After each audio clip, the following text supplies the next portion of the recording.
Hi, everyone. I'm Osiris. And I'm Nina Simmons. And we're the hosts of the Love and Cannabis podcast. We started our podcast over a year ago to share our story of how we are helping our son manage the severe epilepsy with CBD oil. Aiden was diagnosed with epilepsy when he was just 2 years old. And each week we talk with medical professionals, parents, business owners, and other cannabis advocates. All of our guests are so inspiring, but this coming week, on Friday, we have a very unique guest. That's right, Nina. On Friday, October 23rd, we sit down with Bruce Linton, the former CEO of Canopy Growth Corporation and one of the true cannabis titans. Bruce has done so much to improve the lives of so many people, and we are honored that he took time out to talk about the future of cannabis with our listeners. We hope that everyone will tune in on October 23rd to hear a special interview with Bruce Linton on the Love and Cannabis podcast.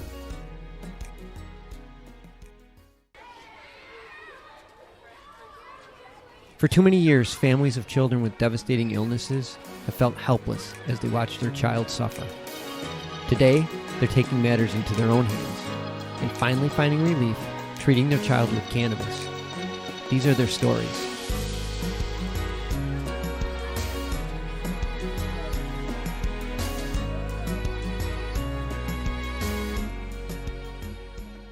Hey, family and friends, welcome to another episode. Hello. I hope everyone is doing well. Yeah, I hope everyone out there is happy, safe, and healthy. Today, guys, we have a truly exciting episode, and we are so fortunate to have one of the most influential men in the cannabis and hemp industry. He is the founder and former chairman and CEO of Canopy Growth Corporation, co-chairman and past CEO of Martorello Technologies, and co-founder of Rockify's and Better Software. He is currently on the board of directors for MindMed, and you probably have been hearing about him in the news as of late, working with mushrooms. And so we're looking forward to speaking with Bruce Linton, all the way from Ottawa. Welcome. Hello, guys. Good. Thank you. Thank you for being on the show. I know you have a busy schedule trying to change the world, so thanks again for coming. No problem. You know, if you just, even though we're all sort of sitting still in our geographic location, greater extent than we ever thought we would, the world hasn't stopped sort of having things happening. In fact, so many areas it's gotten faster. So it kind of, I would say, heads down, working harder maybe than I have been in some time. Yeah. Nice. So how are you and your family doing during these interesting times? Almost 50 years younger. Oh, really? And they're like, seriously, how'd you get so much younger? I said, well, I now behave like a 5-year-old. and what I mean by that is, like, I only control two things: when I go to bed and what I eat. Mm-hmm. And I lose my mind occasionally over both of those. And every once in a while, I lay down on the floor and kick and scream for really small reasons, like my shoelace breaks or something. And it's just because COVID puts you in that state where you, every once in a while, you lose your shit. You just got to lay on the floor, stomp your feet a bit, lose your shit, and then get back up and go. That's so true. So, seriously, you know, it makes you very young if you embrace being 5. Yeah, we're working with it. Don't fight it. Just lay down, kick your feet, scream a little bit. You feel way better. Yeah. Because there are definitely those days where you're like, yeah, it's rough. Nothing wrong with that. Nothing wrong with it. Just do a good job of it. Oh, my God, you're right. So question for you is this, you know, what got you interested in the cannabis industry? Like, what were you doing prior to that? And then what made you say, you know what, I'm looking into this industry, or I want to get involved? So I spent the prior 10 or 15 years creating various tech companies, but I don't know how to code. So, and I give you that in that knowing how to implement an opportunity is different than recognizing an opportunity. And so when it came to cannabis, I was probably one of the few people who had never purchased cannabis that started a cannabis company. Now, don't get me wrong. I was cheap, not a non-consumer. But I really wasn't like a activist, and I appreciate the people who made a difference. But what I saw in Canada was that there'd been about a 12 or 13-year window where the courts had made it required that there was legal access to people, but political will had not moved anything. It just was sort of a stagnant, challenging bunch of legal stuff. And at that time, we had kind of like a Republican conservative leadership, and they were starting to get some friction from the police, which they're getting again now over essentially all hallucinogenic banned items, because the cops find it completely ridiculous that they were trying to arrest people for growing cannabis or having cannabis when we had a medical system let you grow or have cannabis, so they couldn't tell who's a good guy or a bad guy. So they just quit trying, and the leadership of the country needed the police officers to be happy, because if you're a Republican or conservative and the cops aren't happy, you know you're out of alignment with the people who vote for you because they have gray hair and like cops. And so my view was that those triggers meant there was going to be something new coming, and I should look at it because quite a lot of people like cannabis. And that was the simple analysis that I went through, and I asked about 4 or 5 people, would you like to do this with me? And all of them said, stupid idea, very bad idea. You're going to get in business and you're going to have conflict with criminals and you're going to get in trouble and da-da-da. And I thought, well, I don't think it's a stupid idea, and I think the fact that rational people are acting irrationally means that I probably won't have that many great competitors. I should for sure start one. Oh, wow. That's a good way to look at it.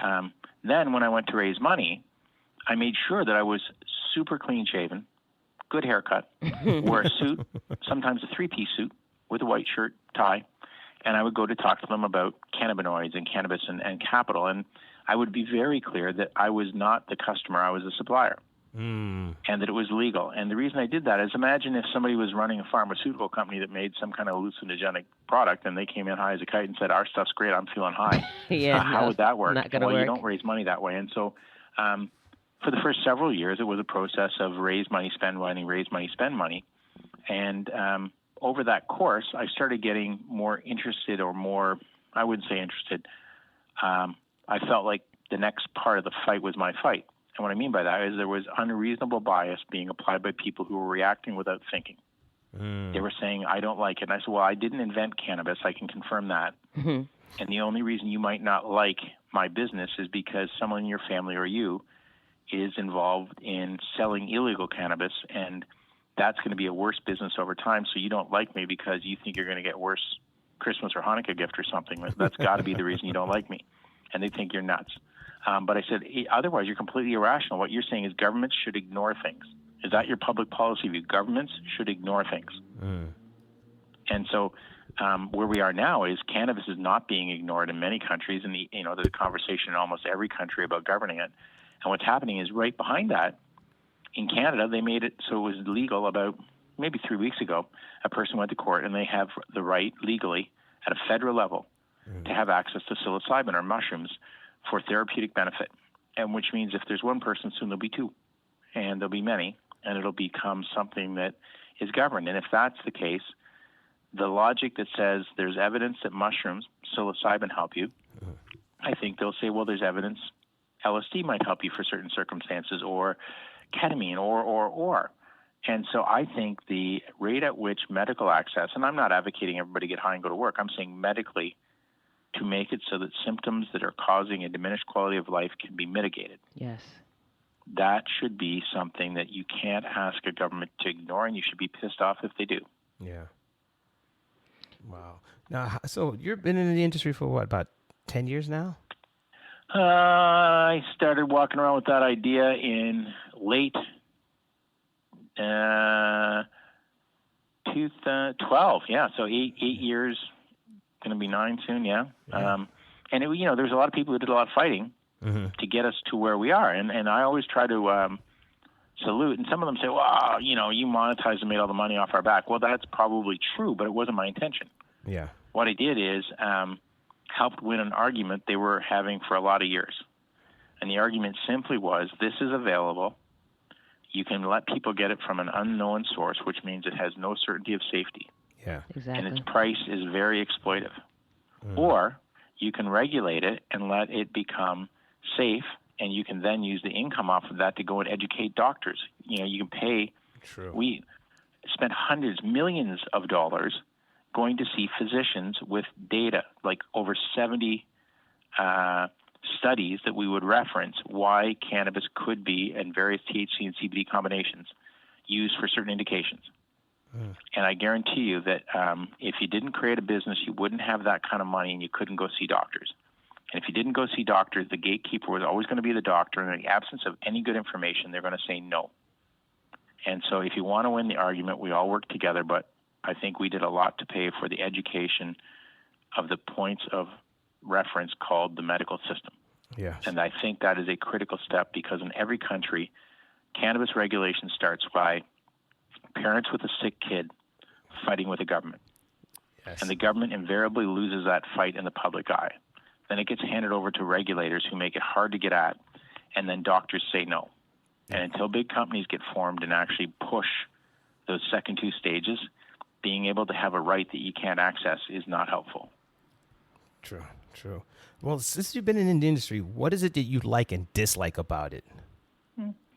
I like a lot of things. I like giving people tours to say, like, here's how it all fits together and works together. And I like when they got to the point where it was no longer about growing cannabis. It was about the cannabinoids inside what you grew.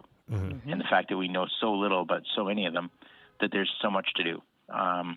I really like the fact that you could have PhD scientists working right beside somebody with a lot of tattoos who knew a lot about growing and had a pretty scratchy voice. Nice. Diversity.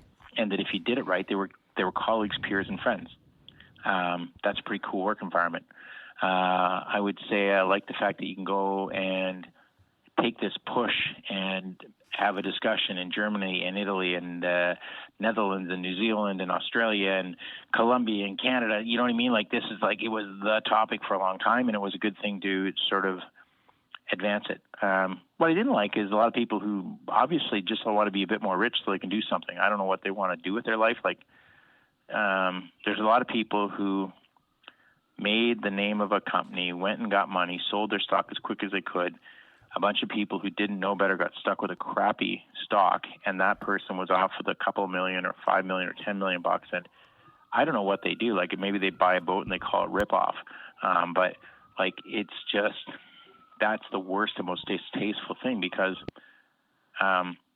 even though I made a good rate of return in my company, everyone had equity, and everyone who worked there. The day I was fired, there were 200 people, over 200 people, I believe, that were millionaires because they chose to came to work for us. Wow. And so one of the things that goes, you guys wanted to talk about was inclusion and racial diversity and things like that. And there's lots of good thought about how do we change the color and sex of the person who's in charge.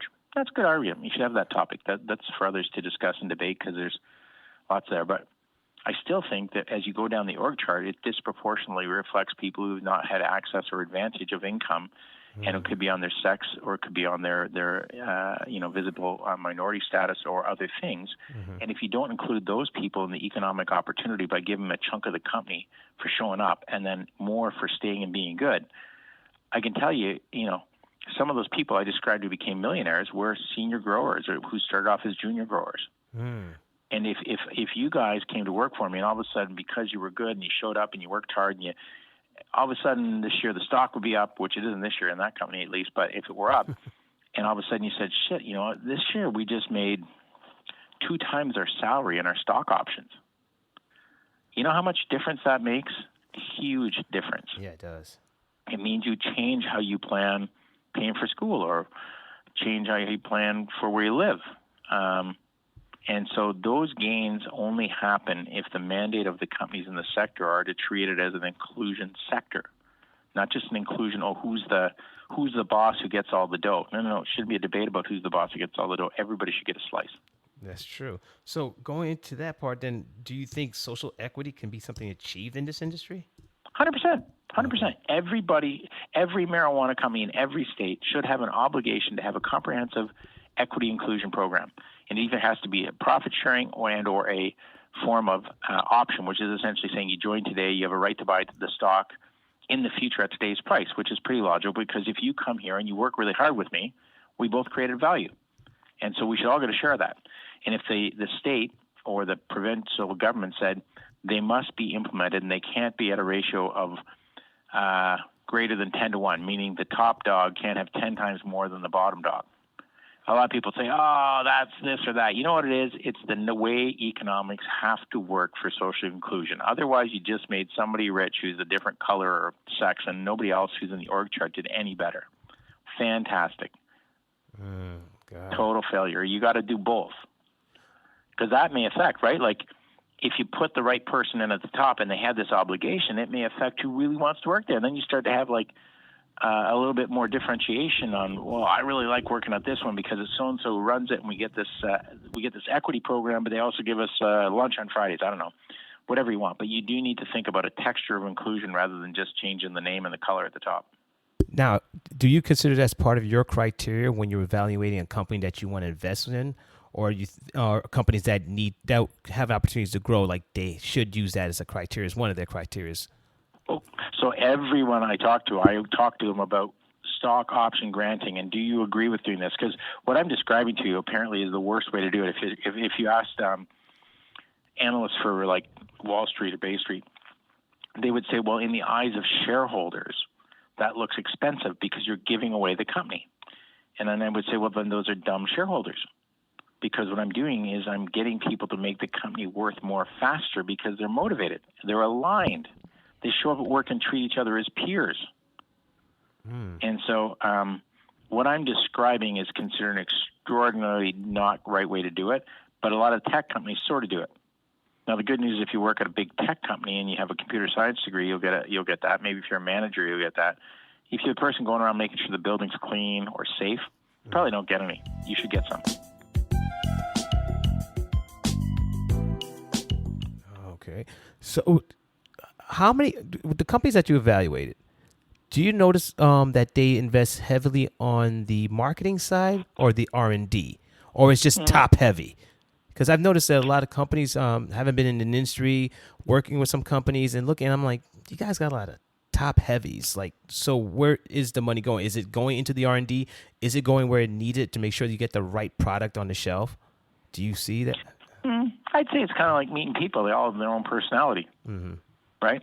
Some drive hard on science.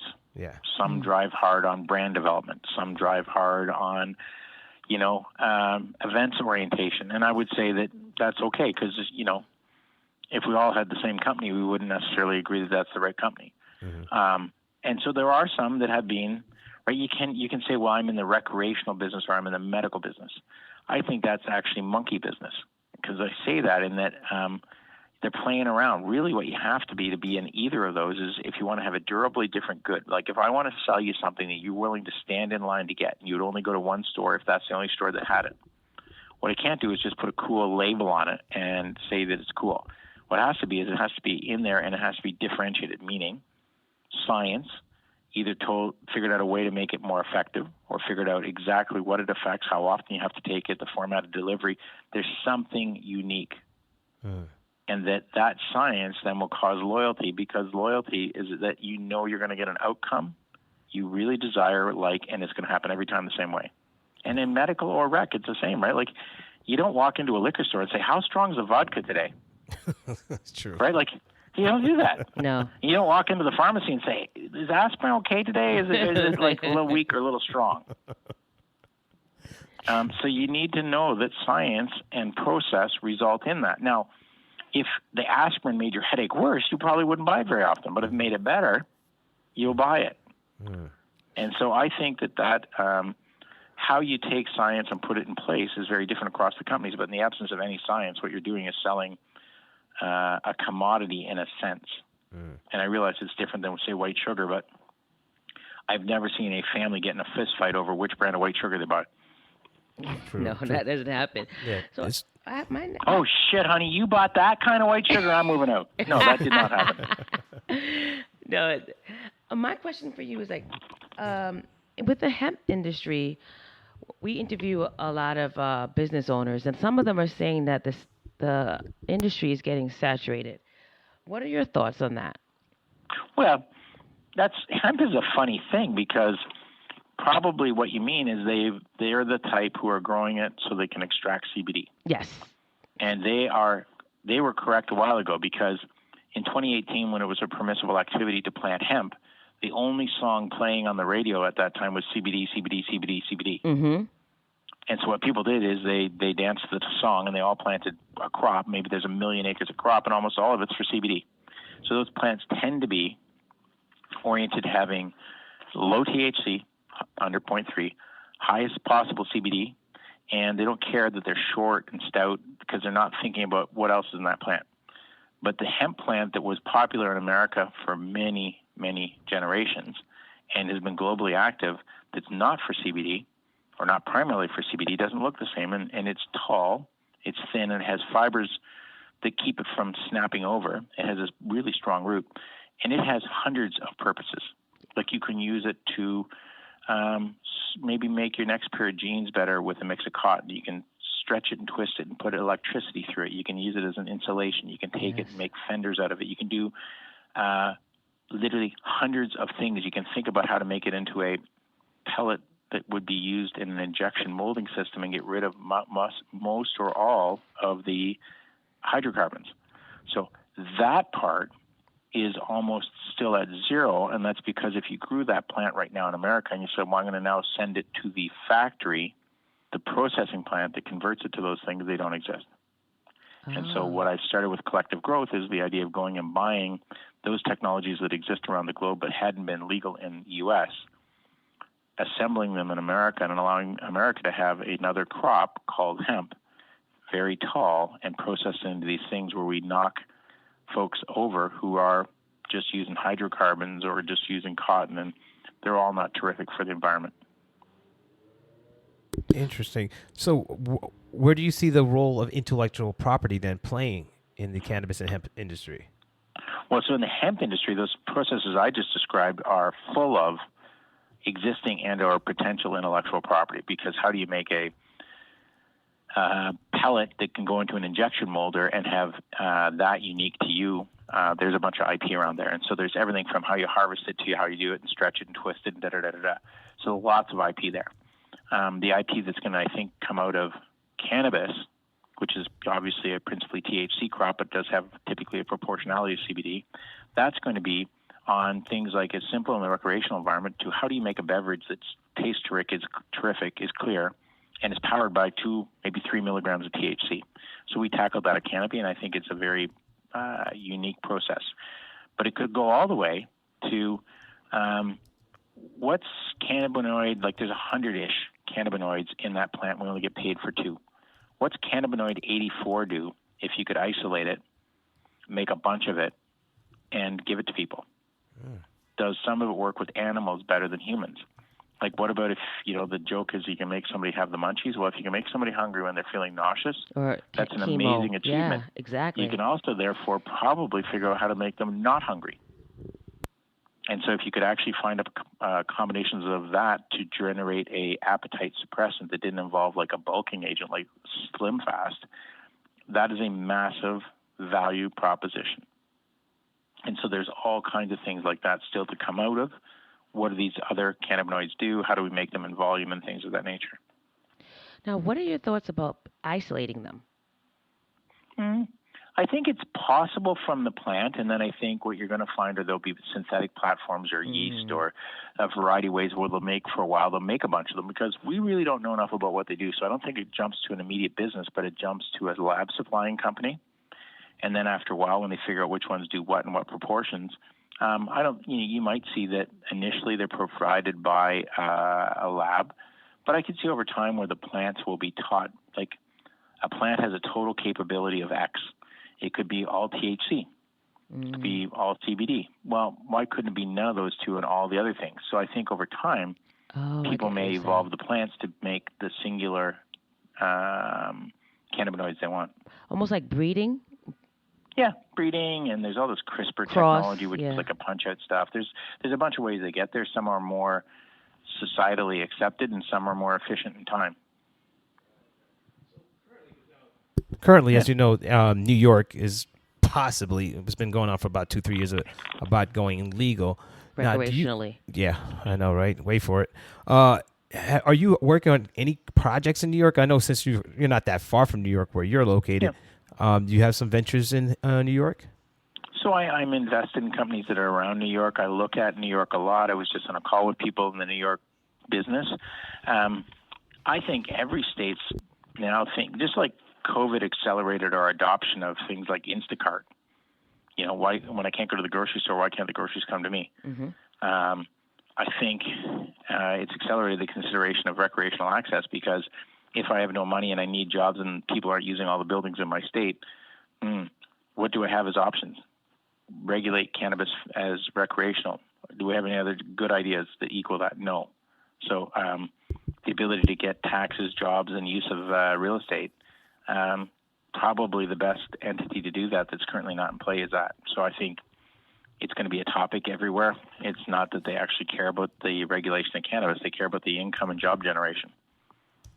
God. You know, and it's at the end of the day, who really cares? Like, if I take vitamins, I take them because I think they taste good. If you take vitamins, you might take them because you think they do good things for you. At the end of the day, we both took a vitamin. Exactly. You get to the same outcome. Exactly. It's about the outcome. No. Yeah, definitely about the outcome.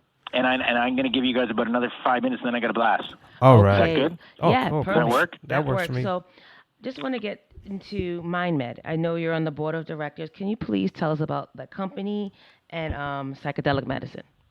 Yeah. So MindMed is one of what I think about 3 companies that exist that are trying to do serious science so that they can harness the potential that's in already good molecules that are called psychedelics. I like to call them neuromedicines because calling them psychedelics conjures up, Jimi Hendrix background music. Yeah, exactly. And so that's a burden that I don't think they need to carry, because neuromedicines are going to go to people who have serious mental state issues or addictive issues, and we don't need to give them the burden of also saying, well, you got off one thing by going on to another thing. No.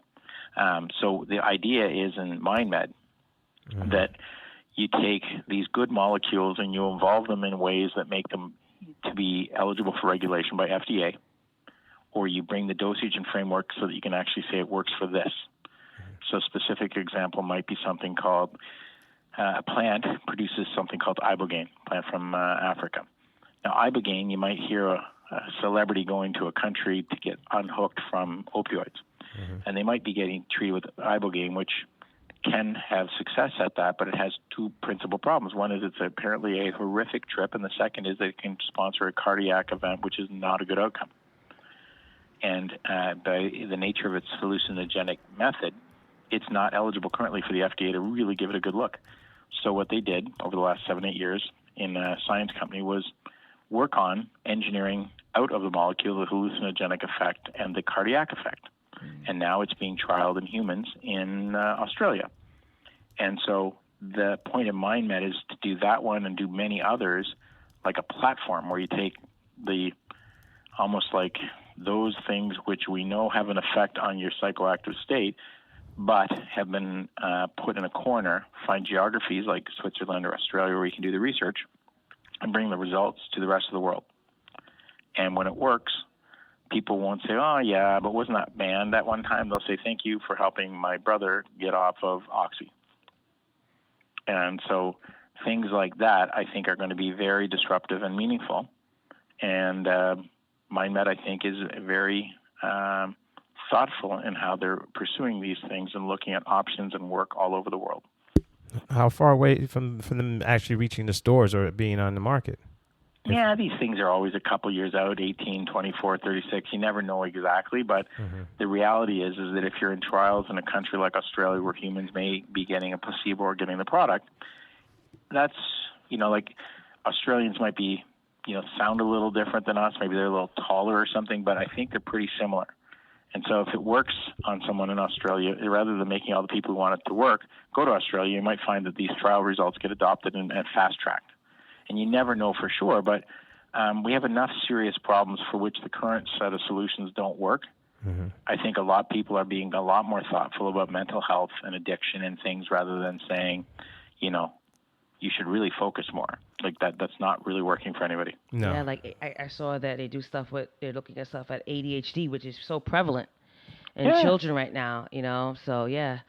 Yeah, definitely. Instead of throwing the kitchen Okay, sink we at better them. hit one more, and then I got to go because I'm going to bike home. Okay, no problem. My last question is this. How many people have you mentored, or do you mentor people who are looking to get into the industry, and what kind of advice do you give them? Well, I think it'd be alarming if anybody let me mentor them. I would say that what I try to be is a very active leader. And the difference between a leader and a manager is I have ideas, I say a direction I'm going, and a number of people always jump in to help me get there.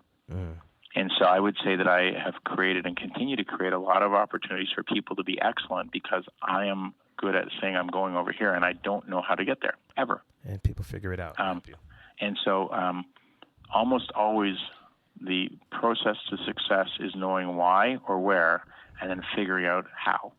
Why? And so I would say that the why or where is me and the how is everybody around me. And at the end, when we get there, who mentored who? We just get there. Thank you very much for that. We want to thank Bruce for taking the time out on his busy schedule to be on our show. We would welcome the opportunity in the near future to talk to you again, do some follow-up, or that will come out to you in Ottawa, get on a vacation trip out there once the bans are lifted. Okay. Well, you guys know what it's like to try and get me organized, so just don't lose Olivia's email because trying to make me organized has been a non-effective journey for my whole life. You know what? I'm the same way. Yeah, she's the same. I'm the only one that's organized here. You know what? It was a miracle in itself, so we appreciate that you taking the time out, so no worries at all because we figure you were a busy man, so it's not a problem. But thank you again for your time. Have a great night. Be healthy, be good. Bye. Take care. Bye-bye.